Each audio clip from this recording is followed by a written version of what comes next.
Hey everybody, HomeSliceHenry here, and today I hit Legend in the Might and Mastery season of Pokémon GO Battle League. This is one of my earliest times hitting Legend ever, and I believe I'm the first YouTuber to accomplish this milestone this season. Today, I'm going to showcase the team that I used for the final 100 ELO, and why I actually don't recommend others try it. The team is built around Unova Stunfisk. I wanted an electric type, since Talonflame and Shadow Jumpluff are terrifying sweepers that run mono flying move. These two powerful flyers were making up most every lead that I was seeing for the past few days, and the leads that weren't these two were Drapion. So, wanting a Pokemon that beat all three, Unova Stunfisk fit the bill. Now that I was running Unova Stunfisk, I needed two other Pokemon in the back. The most obvious choice for me as a safe swap was going to be Golisopod. Golisopod, updated this season with Aqua Jet, it's incredibly flexible, and it proves to be a very strong pivot, even being able to muscle its way through a Azumarill in the 2-shield. And now that we had our core, we were going to need a closer.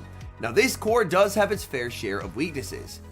Most grass types are going to be uncomfortable for this core, like a Superior would not be a fun time, especially if it's on a lead. But I actually decided to double down on my weaknesses here, rather than round out the team. Instead, I'm going with Shadow Kanto Marowak as the final Pokemon. This gives me a secondary counter to Pokemon like Drapion, which are on a ton of teams, and additionally, Shadow Marowak up energy with its ground rock coverage is very flexible in a lot of endgame situations, even if I can't win alignment. This does mean this team is absurdly weak to grass types, but considering the prevalence of the flying and Drapion leads in my ELO bracket, the only grass type I was ever seeing was Jumpluff, so I felt that this was a tactical risk that I could go for, and it ended up paying off. However, I would not recommend others try this line, as being this ABA weak to grass, if you do see a grass type, would go pretty poorly. So without further ado, let's hop into the matches, and let's take a look at my Legend run for this season. Hopping into the first match, leading Unova Stunfisk into Shadow Sableye. This is actually a winning matchup for the Unova Stunfisk due to the 5-4 pacing. Due to the Discharge nerf this season, Mud Bomb is just the strictly better move to go for. Both moves now actually have the same pacing, but Discharge just has really poor damage, so neutrally you are going to want to fire off Mud Bomb. Mud Bomb able to land on the Shadow Sableye, dealing some pretty nice damage, and I will immediately fire off Mud Bomb number 2. We will see a shield from my opponent. They are going to overfarm and play to the CMP tie. I do want to try and make a play for switch advantage because I have a dual core in the back, where Golisopod Shadow Marowak can both cover each other's weaknesses pretty decently, as long as there's no flyers. Here my opponent is going to make a beautiful catch, and there's a flyer that I am a little bit worried about. In comes Shadow Jumpluff. Since I have lost my Unova Stunfisk, I'm going to have to rely on Golisopod to get rid of this flyer. Golisopod will go for the X-Scissor, that's some pretty nice damage, and I decided to call this. If it's the Acrobatics, I will get one shot, but I'll still have the shield for the Marowak, but it's not going to be the Acrobatics, it's just the Aerial Ace. This is going to force my opponent to throw again. I'm very okay with that, and I just need damage, so I will immediately go for the X-Scissor.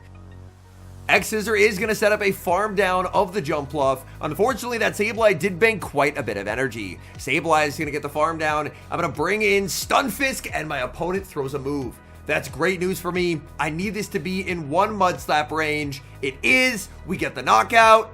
And my guess is, since it's a Sableye lead, probably some kind of poison in the back, and we're able to take the win.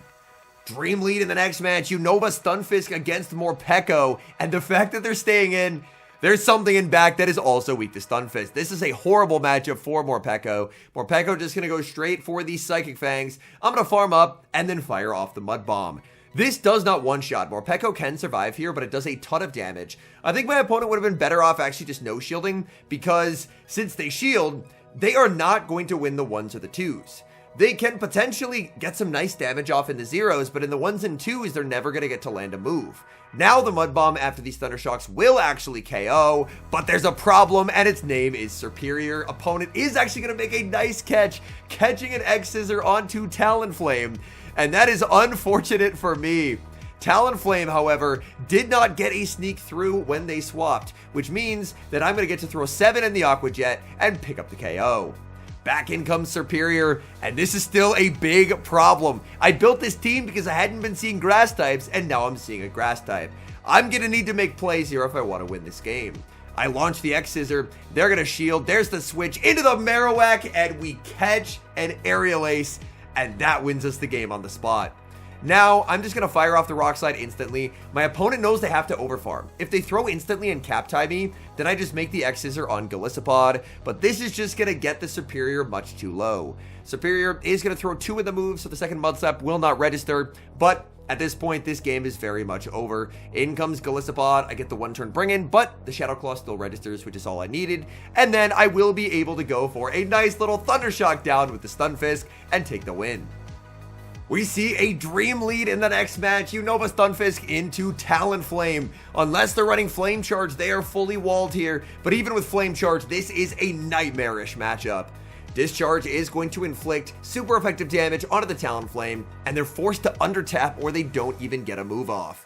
They are actually on Flame Charge, but that's still very fine. I can throw 4 in the move with Stunfisk, and unless they shield the Mud Bomb, their second Incinerate will not register. Mud Bomb, they actually do decide to shield, so I'm more than happy to let this go, because I plan on getting a farm now with the Shadow Marowak. Shadow Marowak is now going to get a 2 Mud Slap head start, and out comes Credilli. Credilli, a Pokemon, it's a grass type, so it's not a Pokemon this team really wants to see, but up energy, I'm in a pretty okay spot. Credilli is going to be firing off a move. It's probably a Rock Tomb, but I do have to respect it. And with the debuff, I know that if I CMP tie here, my move will not knock out. So I'm just going to go for a double shield and Mud Slap it into a range where a -2 Bone Club will actually KO. Opponent in the back has Carbink. Oh my goodness. And this Marowak energy is about to be so good endgame. I can now switch out to reset the debuff and send in Golisopod. Golisopod is going to overfarm and force the CMP tie with the Carbink. Aqua Jet is going to connect. And now I have a very straightforward path to victory with the Shadow Marowak. Carbink is so inflexible that, look at this, they can't even make a move. It's just so slow. Marowak is going to get a full farm down.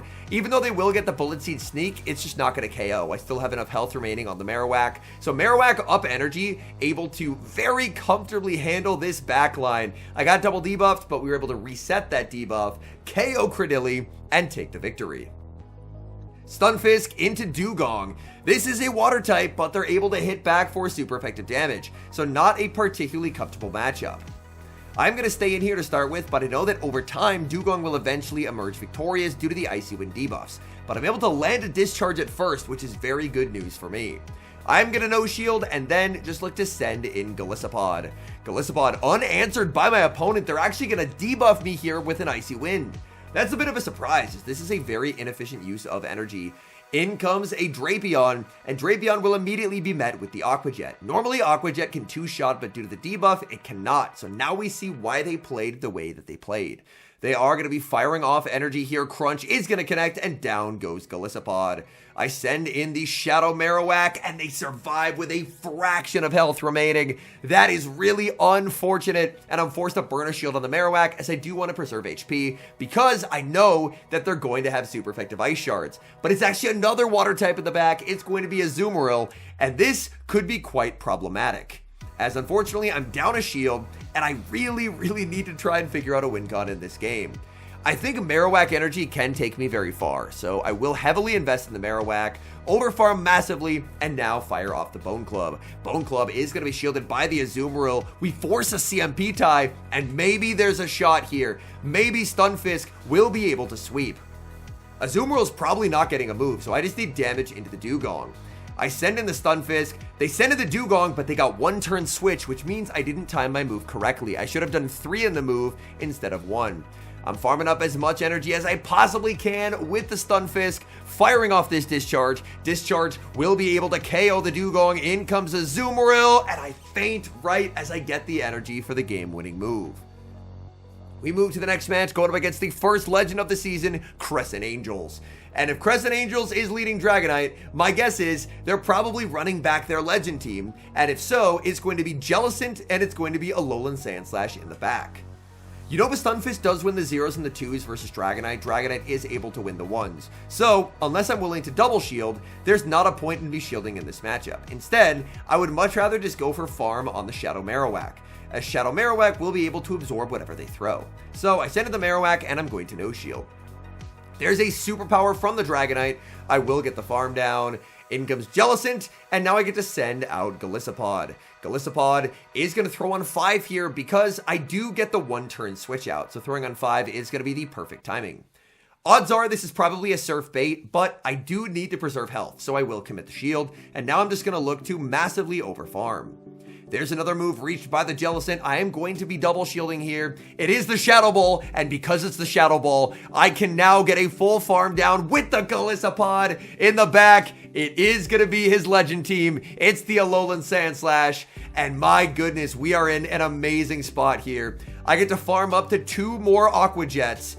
I know Aqua Jet will not quite knock out here just yet, but I can send in Marowak. The Mud Slap lands. The threat of a Bone Club forces his energy, and the Mud Slap landing is going to put it into a range where I should be able to knock out with an Aqua Jet. So, even though it's not the most favorable backline for me, a shield advantage Golisopod put in incredible amounts of work. Stunfisk into Shadow Pidgeot. Oh, what a lead. Opponent got a save switch into Annihilate, and here I will go for a Mud Bomb and then a switch into Golisopod. The Mud Bomb just really simplifies the matchup here, as now I'll be able to get some nice farm with the Golisopod. The goal is I want to try and overfarm and make a move versus the Pidgeot. So I am going to farm up with the Golisopod, firing off energy right before they're able to make their next Rage Fist. I guess I could have potentially sent the Golisopod in instantly, but I haven't played out that matchup a ton, so I figured I would rather try and play it safe. Here, I'm hoping that a second Gust will be able to knock me out, but I believe I do barely hang on, which is unfortunate as that gives my opponent another Gust of energy. In comes the Stunfisk. They're staying in. I don't care what they throw. It's all going to be resisted. They're going to go for a Brave Bird. In the back is Registeel. I could sweep if I wanted to with the Stunfisk, but I figured they'd top left faster if they saw the Marowak. Great opponent in the next match, regional champion and European international champion, Pato Man. Leading into a Starmie, I'm going to strike first with the Discharge. Discharge, not the greatest move ever, but Starmie is pretty frail. Starmie going to return fire here. I am going to be shielding up as Starmie is going to go for the Surf. I'm going to watch for a catch here. There's a catch attempt on a Diggersby. I know that Pot is a very good matchup, so I am more than happy to farm up a bunch on the Stunfisk before I switch in. As long as my opponent doesn't have a 10-turn head start, I'm going to do very, very well here as the Golisopod. So I'm very comfortable no-shielding Fire Punches, get to return fire with the Aqua Jet, and that does some very nice damage. Nice overfarming here by my opponent. They are going to go for another Fire Punch, and I am going to look to overfarm and play to the CMP tie, trying to maximize my energy in the hopes that I can make an X-Scissor into the Starmie. Starmie hits the field. I'm not getting the X-Scissor. I do have the Discharge, but there's a catch. He catches it onto a Alolan Sandslash. So a nice catch by him. I'm going to send in the Marowak, and I know that Marowak from full health will be able to survive an Ice Punch. That's something I can survive. I'm just going to farm down and then leave with the Bone Club, and that will win me the game. But look at this. The Psywave KOs! Because a one-turn move does take priority over clicking a charge move because the charge move takes a turn, and because the Psywave KOs, I actually lose this game. Brilliantly played by Pato Man. He is a regional and international champion for a reason. I had every advantage in that game, but he's able to take the win. We move to the next match, and Unova Stunfisk is feasting, leading in a Talonflame. There's a save switch into a Shadow Annihilate, and here I'm going to intentionally throw the worst move of Discharge. The reason being is my opponent is ABA weak so far to Golisopod. So I want a bunch of Golisopod farms. So if they try and bring back in Talonflame, I can really punish them with a ton of energy. I guess I could have gone for an undercharged Mud Bomb, but I figured in the moment Discharge was the slightly easier play, and they're going to bring back in Talonflame. Talonflame is a really bad matchup here. Aqua Jet, huge damage. I get to fire off another Aqua Jet. If they shield, I'm absolutely shielding back because it's very, very apparent that they are just running a team that does not have a Golisopod answer. So I will commit the shield as they go for the fly. In comes a Gastrodon, and they're just running a team that's triple weak to Golisopod. Aqua Jet is going to be no-shielded, and now I have a very straightforward path to victory by sending in the Marowak and just committing to farm. My opponent will get to land an Earth Power, but Earth Power will not be enough to knock out, and I'll just take all of the fast move damage that I can get. The Gastrodon is too low to beat the Unova Stunfisk, and my opponent will resign the match. Stunfisk into Shadow Sableye. I saw this lead earlier, and it's a pretty nice lead for the Stunfisk, but my opponent ended up catching a Mud Bomb onto a Jump Bluff, which definitely made things a bit complicated. So if my opponent ends up playing this out and shielding a bunch of moves, I may actually start throwing discharges in case they try and go for a catch like the previous opponent did. Foul play is going to connect, I get to return fire with the Mud Bomb, and Mud Bomb will easily knock out here, so they're forced to burn a shield. Opponent now over farming, and you see here, I am clicking the discharge. I'm not going to let what happened last time happen again. So I will click discharge and fire off the move. There's a tough call to make here as Sableye. Sableye decides on the double shield. There's a save switch into Azumarill, but with this pacing on discharge, I'm able to hang on and make one final move. And I'm actually able to save that for a potential catch later. This backline is very weak to Azumarill. The only real answer that I have to Azumarill is either 2-shield Golisopod or Unova Stunfisk, so I'm forced to just send in Golisopod. But I'm honestly feeling pretty okay about this. As Golisopod, I'm just going to play zeros here, soft lose this, and go for farm on the Shadow Marowak. My Aqua Jets are not doing a lot of damage, but with the discharge having already landed, the Azumarill is now very, very low. So Azumarill will be able to pick up the knockout, but I'm going to get some nice farm with the Marowak. I send in Marowak, in comes, oh, that's not a Corviknight, that's a Skarmory. Oh my goodness, what is Skarmory doing here? Skarmory going to be hit with a Rock Slide. I'm very happy I have a shield for the Marowak. Marowak, I'm not quite sure how I got a sneak there. Maybe my opponent tried to wait a turn to avoid a catch, but by doing so, they end up giving me a free fast move. I am going to fire off the Rock Slide, but this is going to end up being a very difficult game of trying to predict when the Sableye hits the field. I'm waiting. Let's see what they bring in here. They bring in the Azumarill. I wait. I throw the fast move. I switch, and I get it right. I get it right. We catch onto the Stunfisk. Now we just get to farm down with the Marowak. That end game was, oh my goodness, there were so many moving parts there, but I pause a little bit, I throw a fast move, and we get the catch, and that's going to secure the win. We see a very familiar lead in the next match, Unova Stunfisk into Shadow Dragonite. We saw Shadow Dragonite earlier against Crescent Angels, and if this person is running Crescent's team, then I should be pretty well positioned here. I know as a Stunfisk, as long as I never play the ones, I'm going to exit with some kind of advantage, either with switch advantage or with shield advantage. Here, my opponent does decide to shield the first. I'm going to let this go because I'm not going to let them play to their winning shield scenario. Instead, I'm more than happy to just land the discharge and get fully farmed down. Same play pattern as before. I'm sending in the Marowak and I'm just going to let this go. Marowak is going to take quite a lot of damage. When I see a Dragon Claw this time, that means they can barely survive that move. In comes Lapras. I could potentially make the Rock Slide, but I actually want a no shield here. So I just Bone Club. I switch into Golisopod. And bad news awaits me as it's a Fortress. This is such a terrible matchup. I am up a shield, but man, this is going to be a very tough game to win. I think my only path forward is maybe banking energy, resetting the eventual Rock Tomb debuffs by a switch back into Marowak, and maybe Marowak can make a move. But this is going to be really tough to win as my opponent does have another Rock Tomb loaded. I continue to farm with Golisopod, but they commit to fast moves, and that gets me back in this game. They don't throw the Rock Tomb. I KO them. I switch into the Marowak. Marowak makes a Bone Club, and we flip this game on its head. Opponent committed to fast moves there, worried about me potentially being able to reset the debuff and switch out, but in doing so, I knocked them out. I reset the debuff anyway, and we're on to game 5. And it's the Dream Lead leading in a Bastiodon. They're going to save switch into a Sucker Punch Thievul. And I don't have a good response to Thievul on this team. But I know that I have two very good responses to Bastiodon. My hope is that my opponent will play out the zeros here, thinking that Unova Stunfisk is going to be my main counter to Bastiodon. Because normally teams do not have two extremely hard counters to Bastiodon on the lead and in the back. Like ABA ground types would be a very weird strategy. Who would run that? So that is my hope here, is that they're not going to shield. If they shield, this could get tricky, but I'm hoping they're thinking the Stunfisk has been neutralized, so this is okay. And they do. They let it go. It's Talonflame in the back, and we're going to get our 5-0 set. In comes Golisopod. They throw on alignment. I will happily take the free Shadow Claw. And now this is just curtains for my opponent. They're on Flame Charge. Even Flame Charge does not save Talonflame in this matchup. Golisopod just wins the twos every single time. Even if my opponent eventually makes a catch out of this, I will always just get a Rock Slide on the Marowak. Here they try for the KO, but they do not get it.